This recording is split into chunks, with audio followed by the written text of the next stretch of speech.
Today, we're going to be talking about, do you have to do it anyway? So sometimes our brain really likes to try and conserve energy. So this could look like you have to make a decision.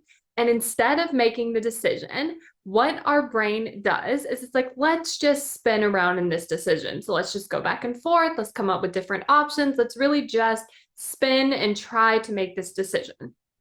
But what often happens is it forgets to remember that sometimes we still have to make that decision. Like if it takes us a week to make it, or if it takes us 5 minutes to make it, we still end up having to make it. But what it's looking at is like, nope, we're conserving energy. But if you still have to make the decision, what ends up happening is you're just prolonging and using more energy because now you've thought about it for a week instead of making the decision in 5 minutes. So I want you to really look at this because if you're doing this, it does kind of seem like you're getting out of making the decision. But two things are happening. One, a decision is being made, but it's the default decision instead of the one that you have consciously chose. And then the second thing is you're spending all of this energy and time trying to decide instead of making the decision and using that energy to then implement the decision. So what I want you to look at is, am I going to make this decision at some point?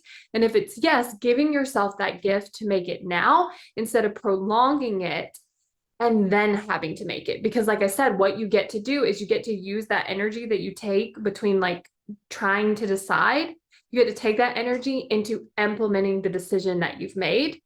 So even though it might be uncomfortable to make the decision, it's going to be uncomfortable either way. Like you're still going to have to make the decision. So it's going to be uncomfortable. And it's going to be uncomfortable to continue to do this thing where we just debate back and forth with ourselves about making the decision.